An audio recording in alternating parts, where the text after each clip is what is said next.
Right, this is Gavin again, just back from my usual training videos. Right, what we're going to do, this is some stuff that we've been doing in class, but it's really just a bit of a refresher on how you're going to do it. What we're going to do is this box up here in the top corner, it's just got, we'll do one shape with one rounded corner on one corner, another shape with rounded corner on the other corner, with text inside a box and with a transparent background. Okay, so first thing, we've got the round corner rectangle tool. If you want to set the rectangle tool, just click once, change the radius to 5 millimeters, and that's what you'll get. Okay, so every circle from there, every rectangle from then on in will have a round corner. So I'm just going to go randomly up here. This is the corner that I'm after here. That's what I'm going to do, and I want to cut the top of it off. So if I have a different color box, or if I just draw another box there, I'll make it a different color so you can see what's going on. That one, we use Pathfinder, we've done this one in class, and just cut the top off it. Then the next one, okay, I want to see where it is. Same. Just draw a box to this part. So you've got that one and that one. Cut the top off, we're done. So now we've got a circle. If I flip that around, you've just got a circle, a square, sorry, with a radius in one corner. Next one is you want to place a picture inside of it. So rather than using a clipping mask, we're going to use this one down here, which is draw inside. Click on that, file, place, find an image, any image will do, okay, place, and that will place the image into it. As you can see, it's a very big image. You can still see the dotted area where the image is gone, and you can see the background, how big the image is. So we want to scale this one down. So shift in proportion, scale down. Okay, so that's a random living room in Coogee, but still it's a photo. That's in there, that's done. So we double click on that, click off it, that one's done. Okay, this next one is text, same again. We just want a round corner. So this one, we want a round corner to be in that size. We're going to flip it around so we can see where it is. We'll cut the top of it off. So that one, all it is just the box and the top, minus the front, cuts the top off. One more, come across here, move it across a bit. That one, shift, multiple select, cut the top off, and we're done. So I've got some text over here. It's nothing like sitting in your office talking to yourself. Your kids think you're mad. But anyway, so I'm going to copy that text, come across.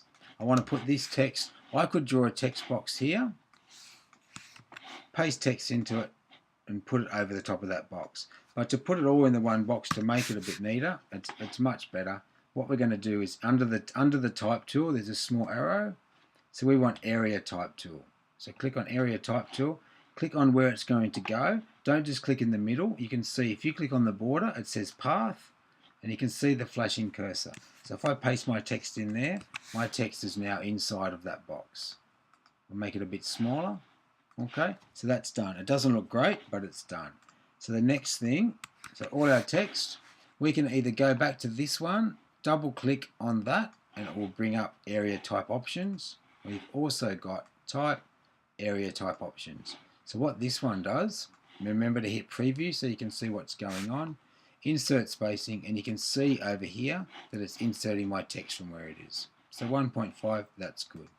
Right, now this in class, this was a bit confusing. So with the selection tool, if we click on that and make that pink, the text will go pink. It's no different to clicking on the text, selecting all the text and making it pink, blue, red, whatever you want.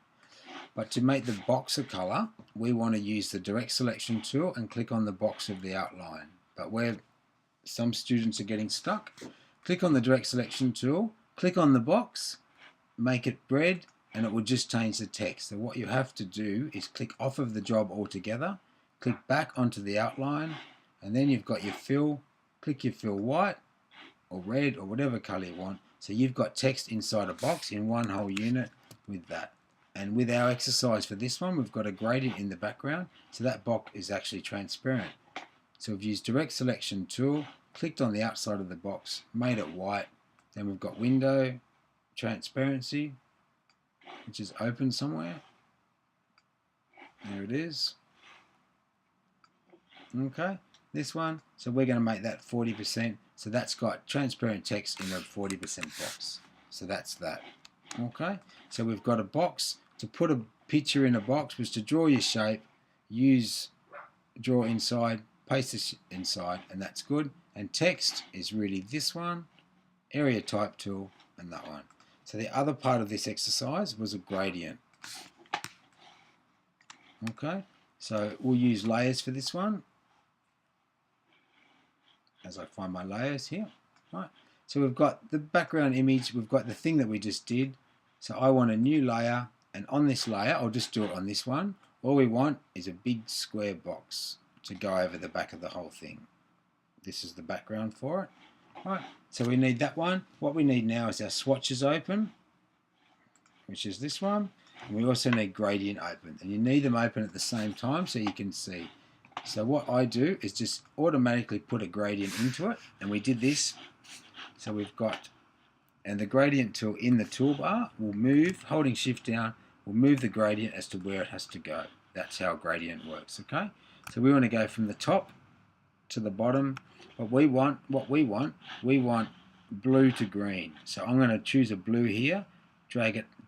I've just clicked on a blue in the swatches palette, dragged it over the top of the little in the gradient one, and green, I'm going to drag it over the top of there. And purposely I'm going to miss the white square, which has got a white part of the gradient. So to get rid of a gradient, we're going to drag this across, move the green down, and as you can see, I've done that the wrong way around. The green is at the top, the blue is at the bottom.